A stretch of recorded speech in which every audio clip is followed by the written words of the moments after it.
ആദായ നികുതി സമ്പ്രദായം പരിഷ്കരിക്കുക എന്നുള്ളതാണ്. അടിസ്ഥാനപരമായ മാറ്റങ്ങൾ വരുത്തി ആദായ നികുതി സമ്പ്രദായം പരിഷ്കരിക്കുക. ജനങ്ങൾക്ക് തന്നെ ഈ വലിയ സർക്കാരിന് നിർബന്ധം ഇല്ലാതെ തന്നെ ജനങ്ങൾ നേരിട്ട് നികുതി അടയ്ക്കുന്ന അല്ലെങ്കിൽ ജനങ്ങളെ പ്രോത്സാഹിപ്പിക്കുന്ന തരത്തിലേക്കുള്ള നയങ്ങളിലേക്ക് മാറുക. പിന്നെ മിഡിൽ ക്ലാസ് വിഭാഗത്തിലുള്ളവർക്ക് കൂടുതൽ നികുതി ഇളവുകൾ നൽകുക. താഴ്ന്ന ബ്രാക്കറ്റിലുള്ള ഇൻകം ടാക്സ് പേയേഴ്സിന് കൂടുതൽ ആനുകൂല്യങ്ങൾ കൊടുക്കുക എന്നുള്ളതാണ്. മൊത്തം വരുമാനം ഏതാണ്ട് 7 ലക്ഷം ആണെങ്കിൽ നിങ്ങൾക്ക് ടാക്സ് കൊടുക്കാത്ത ഒരു സംവിധാനത്തിലേക്ക് എത്താം. ഈ ലിമിറ്റ് ഇപ്പോഴത്തെ പുതിയ ഇതനുസരിച്ച് 12.75 ലക്ഷം രൂപയായിട്ട് മാറ്റുന്നു എന്നുള്ളതാണ് ഇപ്പോഴും ഇതിലുള്ള ഒരു പ്രധാനപ്പെട്ട ഒരു കാര്യം. 2023-24 8 കോടി ജനങ്ങളാണ് ഇൻകം ടാക്സ് കൊടുത്തുകൊണ്ടിരുന്നത്. 142 കോടി ജനങ്ങളുള്ള നാടാണ് നമ്മൾ ഇന്ത്യ എന്ന് പറയുമ്പോൾ മൊത്തം പോപ്പുലേഷൻ്റെ 6% മാത്രമേ വരുള്ളൂ.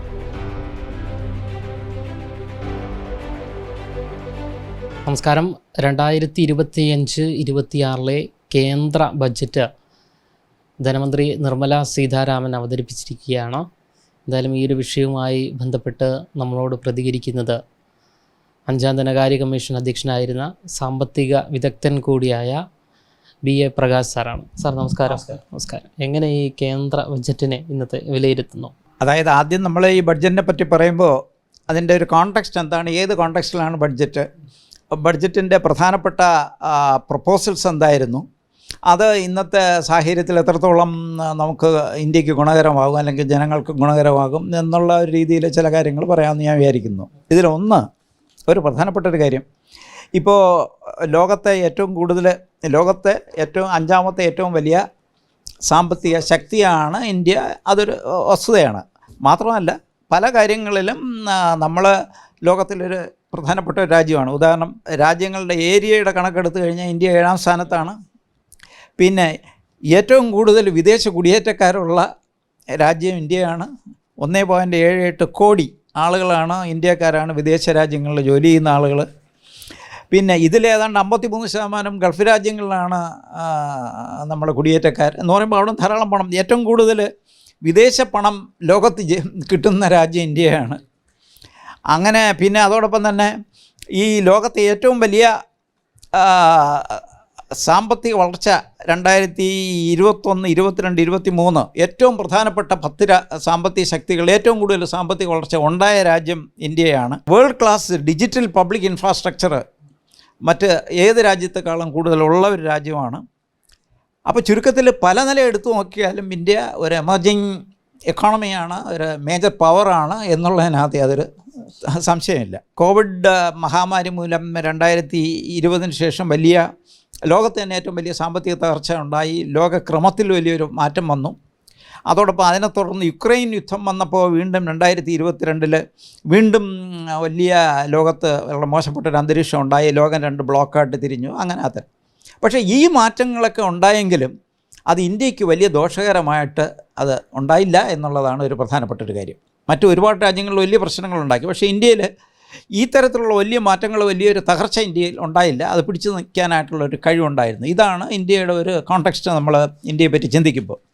പിന്നെ ഇപ്പോഴത്തെ നമ്മൾ ബഡ്ജറ്റ് നമ്മൾ നോക്കിക്കഴിഞ്ഞ് കഴിഞ്ഞാൽ ഈ ബഡ്ജറ്റിലെ നമ്മുടെ ധനമന്ത്രി പറയുന്ന അല്ലെങ്കിൽ അവർ പറയുന്ന ലക്ഷ്യങ്ങൾ എന്താണ്?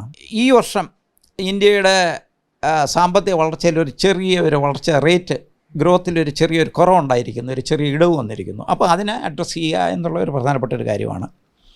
പിന്നെ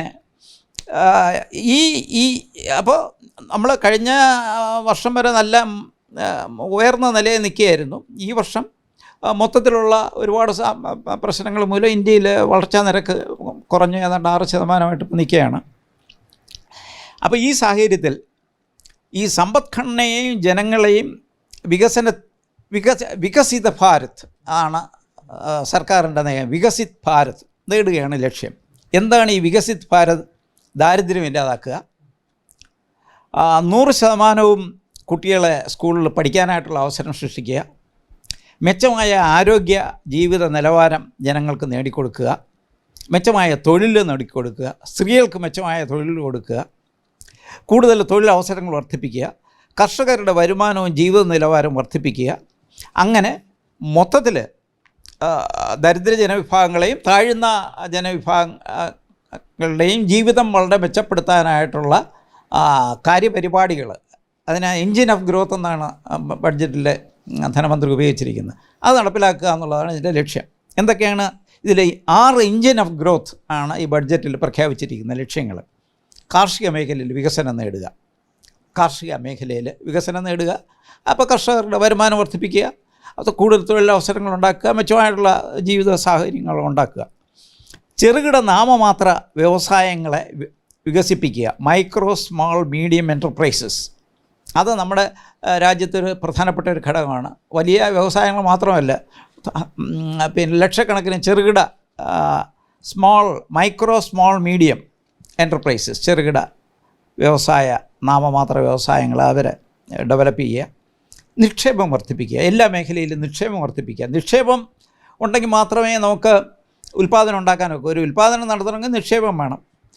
ഉൽപ്പാദനം നടത്തി കഴിഞ്ഞാൽ ആൾക്ക് വരുമാനം ഉണ്ടാവുകയുള്ളൂ, തൊഴിലുണ്ടാവുകയുള്ളൂ. അപ്പോൾ നിക്ഷേപമാണ് നമ്മുടെ ഒരു സാമ്പത്തിക വളർച്ചയുടെയും അതോടൊപ്പം തന്നെ നമ്മുടെ മുന്നോട്ടുള്ള പോക്കിൻ്റെ ഒരു പ്രധാനപ്പെട്ട കാര്യം. നിക്ഷേപം വർദ്ധിപ്പിക്കുക, കയറ്റുമതി വർദ്ധിപ്പിക്കുക. അതായത് നമ്മളിവിടെ നിന്ന് നമ്മുടെ ഉൽപ്പന്നങ്ങളും നമ്മുടെ സർവീസുകളും വിദേശത്തേക്ക് കയറ്റുമതി ചെയ്യുകയും വിദേശ നാണ്യം നേടുക, അതൊരു പ്രധാനപ്പെട്ട ഒരു കാര്യമാണ്. അല്ലാതെ നമുക്ക് നിലനിൽപ്പില്ല. പിന്നെ ഫൈനാൻഷ്യൽ സെക്ടർ റിഫോംസ് നടപ്പിലാക്കുക. പിന്നെ ചില മേഖലയിൽ റെഗുലേറ്ററി റിഫോംസ് നടപ്പിലാക്കുക. മറ്റൊരു പ്രധാനപ്പെട്ട ലക്ഷ്യം പറഞ്ഞത് നികുതി ഘടനയിൽ കാര്യമായ ഒരു മാറ്റം വരുത്തുക. ഇപ്പോൾ നിലനിൽക്കുന്ന നികുതി ഘടന നമ്മുടെ രാജ്യത്തിന് പറ്റിയതല്ല, അല്ലെങ്കിൽ വലിയൊരു വളർച്ചയ്ക്കും വികസനത്തിനും ജനങ്ങളുടെ ക്ഷേമത്തിനും പറ്റിയതല്ല. അതിന് കാര്യമായ ഒരു പൊളിച്ചെഴുത്ത് നടത്തുക. ഇതൊക്കെയാണ് നമ്മൾ പ്രധാനമായിട്ട് ഈ 6 ലക്ഷ്യങ്ങളായിട്ട് ഈ ബഡ്ജറ്റിൽ പ്രഖ്യാപിച്ചിട്ടുള്ളത്. ഈ ലക്ഷ്യങ്ങൾ നേടാനായിട്ടുള്ള പ്രപ്പോസൽസാണ് ഈ ബഡ്ജറ്റിൽ പറഞ്ഞിരിക്കുന്നു എന്നുള്ളതാണ്. എന്തൊക്കെയാണ് ഈ ലക്ഷ്യം നേടാനായിട്ടുള്ള ഇതിനകത്ത് പറഞ്ഞിരിക്കുന്ന ഒരു കാര്യം? അതായത് ഇതിൽ പ്രധാനമായിട്ട് പറഞ്ഞിരിക്കുന്ന ഒരു കാര്യം ആളുകളുടെ വരുമാനം വർദ്ധിപ്പിക്കുക എന്നുള്ളതാണ് ഒരു പ്രധാനപ്പെട്ട ഒരു കാര്യം. അപ്പോൾ ഈ വരുമാനം വർദ്ധിപ്പിക്കാൻ വേണ്ടിയുള്ള നടപടികളിലേക്ക് പോവുക. അതാണ് ഞാൻ നേരത്തെ പറഞ്ഞ ഒരുപാട് നിക്ഷേപം നടത്തുക, അങ്ങനെ വരുമാനം വർദ്ധിപ്പിക്കാൻ വേണ്ടിയുള്ള ഒരുപാട് നടപടികൾ. ഈ പുതിയ ഇതനുസരിച്ച് 12 ലക്ഷം വരുമാനമുള്ള, അതായത് പിന്നീട് എല്ലാ മേഖലയിലും പിന്നീട് വലിയ തോതിലുള്ള വരുമാനം വർദ്ധിപ്പിക്കുക എന്നുള്ളതാണ് ഈ നമ്മുടെ ഇതിൻ്റെ ഒരു പ്രധാനപ്പെട്ട ഒരു കാര്യം.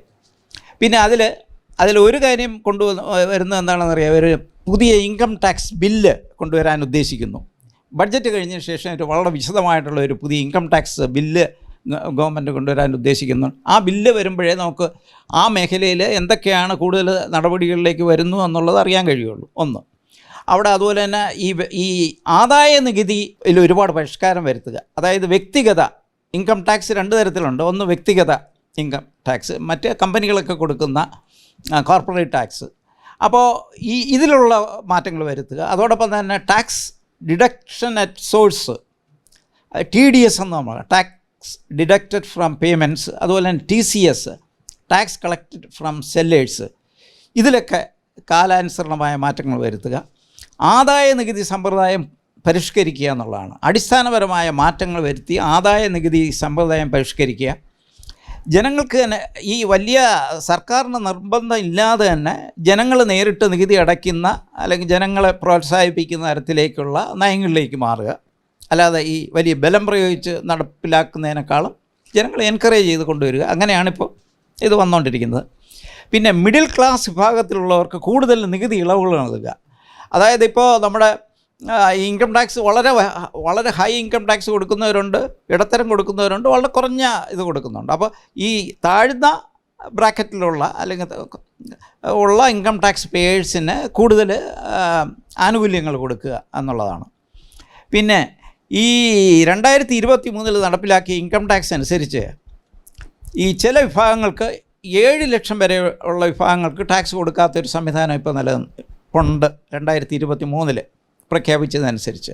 അതായത് മൊത്തം വരുമാനം ഏതാണ്ട് 7 ലക്ഷം ആണെങ്കിൽ നിങ്ങൾക്ക് ടാക്സ് കൊടുക്കാത്ത ഒരു സംവിധാനത്തിലേക്ക് എത്താം. ഈ ലിമിറ്റ് ഇപ്പോഴത്തെ പുതിയ ഇതനുസരിച്ച് 12.75 ലക്ഷം രൂപയായിട്ട് മാറ്റുന്നു എന്നുള്ളതാണ് ഇപ്പോഴും ഇതിലുള്ള ഒരു പ്രധാനപ്പെട്ട ഒരു കാര്യം. അത് ചില നിബന്ധനകളുടെ വെളിച്ചത്തിലാണ് ഈ തരത്തിലുള്ളൊരു മാറ്റം വരുത്തുന്നത്. ഈ 7ൽ നിന്ന് അതിൻ്റെ ഇരട്ടി അല്ല 12.75 ലക്ഷം വരെ വരുമാനമുള്ളവർക്ക് നികുതി കൊടുക്കാതെ ചില റിബേറ്റും ചില വ്യവസ്ഥകളുടെ അടിസ്ഥാനത്തിൽ കൊടുക്കുക എന്നുള്ളതാണ്. അല്ല എല്ലാവർക്കും കൊടുക്കുക എന്നുള്ളതല്ല ഇതിനകത്ത് ഉദ്ദേശിക്കുന്നത്. പിന്നെ ഈ പുതിയ ഇൻകം ടാക്സ് പുതിയ നിരക്കുകളും പ്രഖ്യാപിച്ചിട്ടുണ്ട്. അതനുസരിച്ചാണെങ്കിൽ ഈ 4 ലക്ഷം വരെ വരുമാനമുള്ളവർക്ക് വാർഷിക നികുതി കൊടുക്കണ്ട, 4 മുതൽ 8 ലക്ഷം വരെയുള്ളവർക്ക് 5%, 8 മുതൽ 12 ലക്ഷം വരെയുള്ളവർക്ക് 10%, 12 മുതൽ 16 ലക്ഷം രൂപയുള്ളവർക്ക് 15%. നേരത്തെയൊക്കെ ഈ 12-ന് അധികം വരുമാനമുള്ളവർക്ക് ഏതാണ്ട് 30% ടാക്സ് വരെ കൊടുക്കണമായിരുന്നു. അപ്പോൾ ടാക്സിൽ ഇപ്പോൾ വലിയ ഒരു വ്യത്യാസമാണ് വരുന്നത്. അപ്പോൾ ഇതനുസരിച്ച് ഏതാണ്ട് 12 ലക്ഷം രൂപ വരെ ശമ്പളമായി വരുമാനം ലഭിക്കുന്നവർക്ക് ടാക്സ് ഒഴിവാക്കി പോകാൻ കഴിയും എന്നുള്ളതാണ് ഇപ്പോഴത്തെ ഈ പുതിയ ഇൻകം ടാക്സ് പരിഷ്കാരങ്ങളുടെ ഒരു പ്രധാനപ്പെട്ട ലക്ഷ്യം. അപ്പോൾ ഇവിടെ എന്താണ് ഇതിൻ്റെ പിന്നിലുള്ള ഒരു വലിയ ലക്ഷ്യം? അതായത് ഈ ടാക്സ് ആനുകൂല്യം കൊടുത്തു കഴിഞ്ഞാൽ ആളുകളുടെ കയ്യിൽ കൂടുതൽ പണം അവർക്ക് കിട്ടും. ആ പണം എന്ത് ചെയ്യും? അവർ ചിലവാക്കും. ആ ചിലവാക്കുമ്പോൾ നമ്മൾ കമ്പോളത്തിൽ കൂടുതൽ സാധനങ്ങൾ മേടിക്കുന്നു, മാർക്കറ്റിൽ കൂടുതൽ ഡിമാൻഡ് ഉണ്ടാകുന്നു, കൂടുതൽ തൊഴിലുണ്ടാകുന്നു, കൂടുതൽ വരുമാനം ഉണ്ടാകുന്നു. അങ്ങനെ എക്കോണമി പിന്നീട് റിവൈവ് ചെയ്യുന്നു എന്നുള്ളതാണ്. അതൊരു എക്കണോമിക് പ്രിൻസിപ്പിളാണ്. ആ പ്രിൻസിപ്പിളാണ് ഇവിടെ ഇപ്പോൾ ഉപയോഗിക്കുന്നത്. അപ്പോൾ നേരത്തെ ഇവർ സർക്കാരിന് ടാക്സ് കൊടുത്തുകൊണ്ടിരുന്നു, അതിപ്പോൾ കൊടുക്കേണ്ട, ആ ടാക്സ് അവരെ കയ്യിൽ വന്നു. പലർക്കും 80,000 1 ലക്ഷം രൂപ വരെ ടാക്സ് കൊടുക്കാത്തൊരവസ്ഥ അവർക്ക് കിട്ടുന്നു, അത്രയും പണം അവർക്ക് കിട്ടുന്നു. അപ്പോൾ അത്രയും ഒരു പണം കിട്ടുമ്പോൾ തീർച്ചയായിട്ടും അവർ കൺസംഷന് വേണ്ടി ഉപയോഗിക്കുന്നു, അല്ലെങ്കിൽ വാഹനങ്ങൾ വാങ്ങിക്കാൻ ഉപയോഗിക്കുന്നു, അല്ലെങ്കിൽ വീട്ടുപകരണം മേടിക്കാൻ ഉപയോഗിക്കുന്നു, അല്ലെങ്കിൽ വീട്, അങ്ങനെ പല പല ലെവലിൽ ചിലവാക്കുമല്ലോ. അപ്പോൾ അത് സമ്പദ്ഘടനയിൽ വലിയൊരു ചലനം ഉണ്ടാക്കുക, അങ്ങനെ ഇപ്പോഴുള്ള താൽക്കാലികമായിട്ടുള്ള ഈ മാന്ദ്യം മറികടക്കുക, സമ്പദ്ഘടനയെ വീണ്ടും വികസന കുതിപ്പിലേക്ക് കൊണ്ടുവരിക എന്നുള്ളതാണ് ഇതിൻ്റെ ഒരു ലക്ഷ്യമായിട്ട് ഈ ടാക്സ് ആനുകൂല്യങ്ങൾ കൊടുക്കുന്നതിൻ്റെ ഒരു പ്രധാനപ്പെട്ട ഒരു ലക്ഷ്യം. ഈ പുതിയ വ്യവസ്ഥ അനുസരിച്ച് 12 ലക്ഷം രൂപ വരുമാനമുള്ള ഒരാൾക്ക് ഏതാണ്ട് 80,000 രൂപയുടെ നികുതി ഇളവ് കിട്ടും.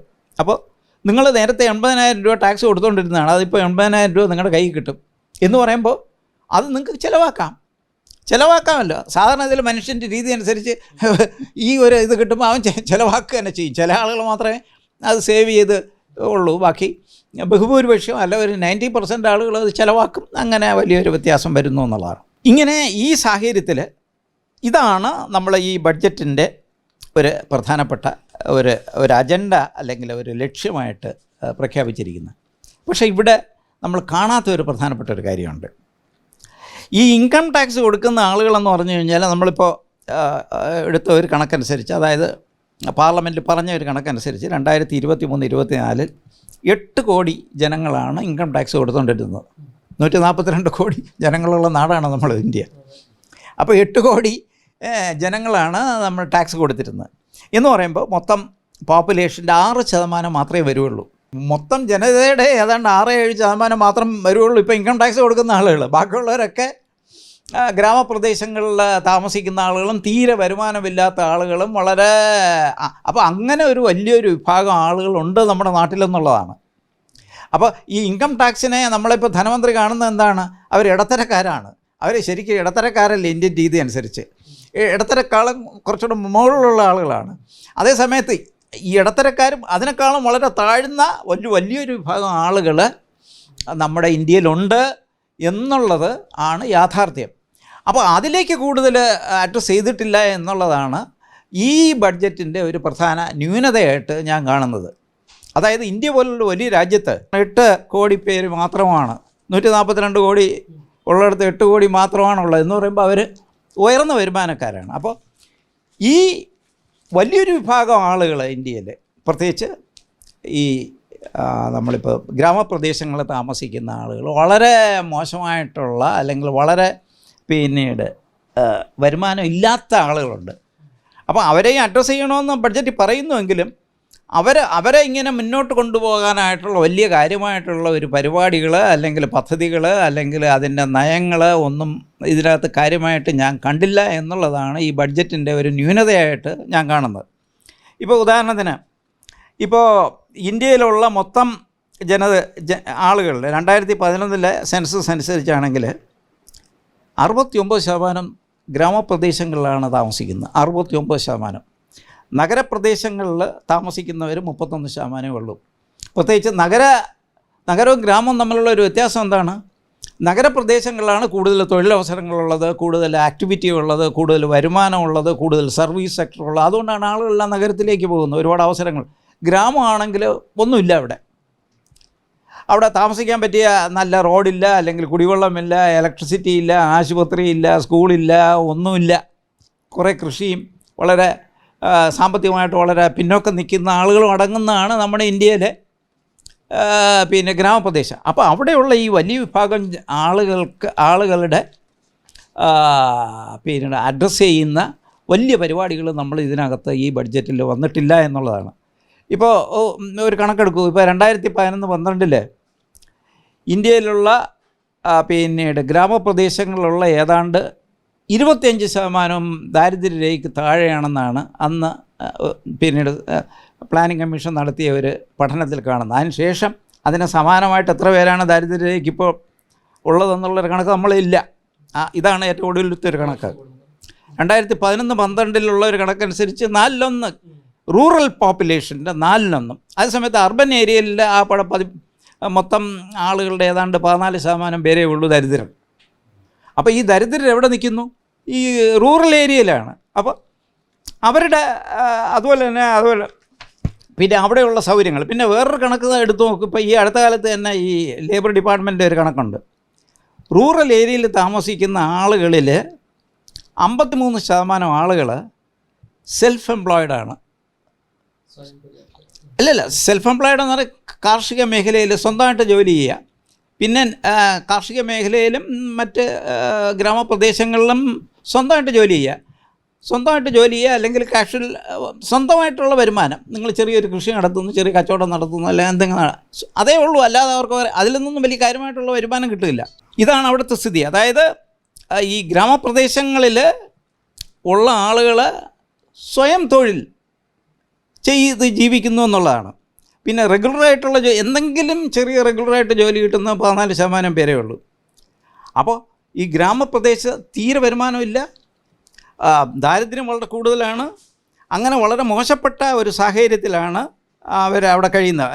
അതിൽ ഗ്രാമപ്രദേശങ്ങളിലുള്ള തൊഴിലില്ലാത്ത ആളുകളുടെ തൊഴിലെടുത്ത് നോക്കിക്കഴിഞ്ഞാൽ 63% പേരും സെൽഫ് എംപ്ലോയിഡാണ്. അതായത് സ്വന്തമായിട്ട് എന്തെങ്കിലും ചെറിയ ചെയ്യുന്ന ആളുകൾ, അല്ലെങ്കിൽ അവരുടെ വീട്ടിലെ ഹെൽപ്പറായിട്ട് ജോലി ചെയ്യുന്ന ആൾ, അതിൽ നിന്നൊക്കെ വളരെ തുച്ഛമായിട്ടുള്ള വരുമാനം കിട്ടുള്ളൂ. അപ്പോൾ ഞാനീ പറഞ്ഞു വരുന്ന പോയിൻ്റ്, നമ്മുടെ ഈ ബഡ്ജറ്റിൽ ഈ റൂറൽ ഏരിയയിലുള്ള വലിയ വിഭാഗം ജനങ്ങൾ, പ്രത്യേകിച്ച് ദരിദ്രർ, വളരെ മോശമായ സാഹചര്യങ്ങളിൽ കഴിയുന്നവർ, അവർക്ക് വേണ്ട, അല്ലെങ്കിൽ അവരെ കൊണ്ടുവരാനായിട്ടുള്ള, അല്ലെങ്കിൽ ഡെവലപ്പ് ചെയ്ത് കൊണ്ടുവരാനായിട്ടുള്ള കാര്യമായിട്ടുള്ള വലിയൊരു പരിപാടികളോ അല്ലെങ്കിൽ ഒന്നും ഇതിനകത്ത് വന്നിട്ടില്ല എന്നുള്ളതാണ് ഈ ബഡ്ജറ്റിൻ്റെ ഒരു പ്രധാനപ്പെട്ട ഒരു ന്യൂനതയായിട്ട് കാണുന്നത്. അതേസമയം മറ്റ് കാര്യങ്ങൾ നമ്മൾ നോക്കിക്കഴിഞ്ഞാൽ തീർച്ചയായിട്ടും രാജ്യത്തിൻ്റെ മൊത്തത്തിലുള്ള ഒരു പുരോഗതിക്കും അതോടൊപ്പം തന്നെ ഈ ഒരു വലിയ വിഭാഗം ജനങ്ങളുടെ ക്ഷേമത്തിനും വളരെ സഹായകരമായിട്ടുള്ള ഒരുപാട് പ്രപ്പോസൽ ഈ ബഡ്ജറ്റിനകത്തുണ്ട് എന്നുള്ളതാണ് ഇതിനെപ്പറ്റി എനിക്ക് പറയാറുള്ളത്.